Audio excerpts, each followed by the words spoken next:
ఈవేళ అంటే మనం రాగి ముద్ద చేసుకుందాము. రాయలసీమ రాగి ముద్ద, కర్ణాటకలో కూడా ముద్ద చేసుకుంటారు రాగి ముద్ద. ఇది ఒక గ్లాస్ తోటి బియ్యం కడిగి పెట్టానండి. ముక్కలుగా గ్లాసుకి వేసి బియ్యం కడిగి పెట్టాను. రాగి పిండి ఏమో దీంతో 2 రాగి పిండి 2 పిండి వేసాను ఇందులోను. ఇప్పుడు నీళ్ళు దీంతో ఒక ముక్కలు భాగం బియ్యం వేసాను. 4 గ్లాసులు నీళ్ళు వేయాలి. నీళ్ళు వేసి మనం పొయ్యి మీద పెట్టుకొని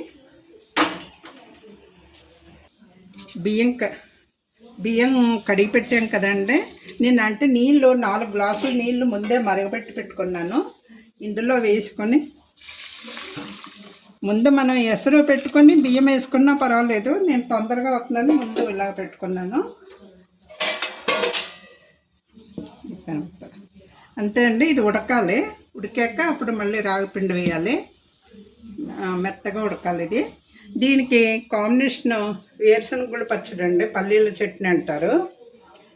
దీనికి వేరుశనగుళ్ళు వేపి పెట్టుకున్నాను. ఎండుమిరపకాయలు వేపాను. ఇందులో ఉల్లిపాయ, కరివేపాకు, కొంచెం కొత్తిమీర వేసి వేపాను. జీలకర్ర వేసి అందులో వెల్లుల్లిపాయలు, కొంచెం చింతపండు వేసి నేను మిక్సీ పచ్చడి చేసేటప్పుడు చూపిస్తానండి. ఇవ్వండి. ముందు ఇది అన్నం ఉడుకుతుంటుందండి. ఇప్పుడు మనం పచ్చడి చేసుకుందాము. వేరుశనగ గుళ్ళు అండి వేపాను. కొంచెం ఆయిల్ వేసి వేపాను. వేరుశనగ గుళ్ళు, ఎండుమిరపకాయలు,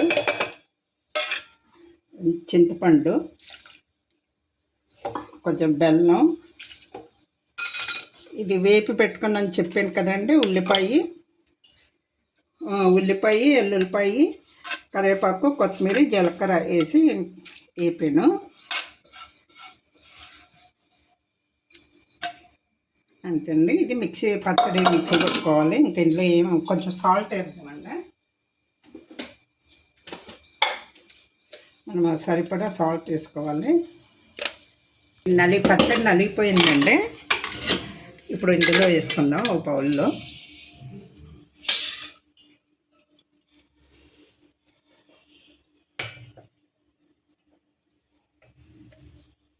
ఇందులో పచ్చడి అండి. ఇందులో కొంచెం పలుచగా ఉంటేనే బాగుంటుంది, గట్టిగా ఉండకూడదు పచ్చడి. రాగి ముద్దలోకి ఇలాగ ఉండాలి. మనం తాలింపు పెట్టుకున్నా పర్వాలేదు, ఎవరు ఇష్టం వాళ్ళదండి. తాలింపు పెట్టుకున్నా బాగుంటుంది, పెట్టుకోకపోయినా బాగుంటుంది. ఇది ఒక పక్కన పెట్టుకుందామండి. ఇది కొంచెం ఉడుకుతుందండి. కొంచెం ఇంకా ఉడకాలండి. ఇంకొక 5 నిమిషాలు ఉడకాలి. అన్నము మెత్తగా ఉడికిన వాళ్ళండి. మెత్తగా ఉడికిపోయింది. ఇందులో కొంచెం ఉప్పు వేసుకోవాలి. సరిపడా ఉప్పు వేసుకోవాలి. తర్వాత ఈ రాగిపిండి వేసుకోవాలి. మొదట ఇలా కలిపేసాక, ఉప్పు వేసాక ఇలా కలిపేసి అప్పుడు మధ్యలో వేసుకోవాలండి రాగిపిండి. ఇలా వేసుకోవాలి.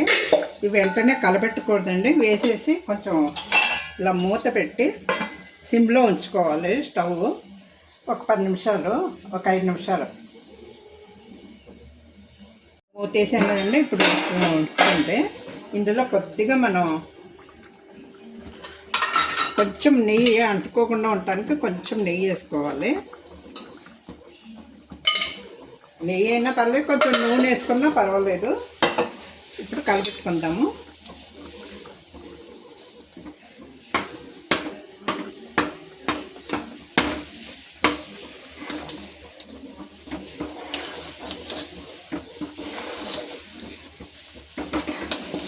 పెట్టుకుందామండి.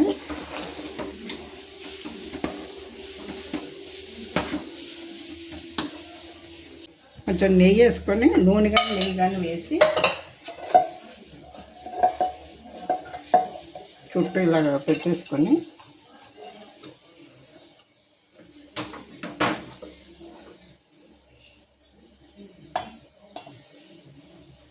ఇలా వేస్తామండి.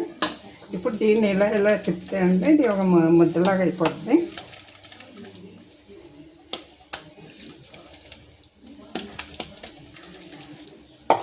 చేయి కాలకుండా మనం ఇలా చేసుకుంటే ముద్ద అయిపోద్ది. అయిందండి. కొంచెం తడి చేసుకొని మనం ఇలా అనుకొని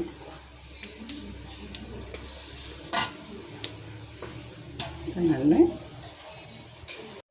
ఇదిగోండి రాగి ముద్ద తయారైపోయింది. ఇంకా వేరుశనగ పచ్చడి, పల్లీల చట్నీ. మనం ఈరోజు ఫ్రైడే కాబట్టి పల్లీల చట్నీ చేసాము ముద్దలోకి. లేకపోతే ఇందులోకి మటను చికెన్ కానీ దీనికి మ్యాచ్ అవుతుంది. రాగి ముద్ద చేసుకుంటే చికెన్ కానీ మటన్ కానీ, లేకపోతే మనం పప్పు పులుసు కానీ ఏదైనా పులుసులు లాంటివి అయితే బాగుంటుంది దీనికి. ఓకే అండి, రెడీ అయింది చూడండి.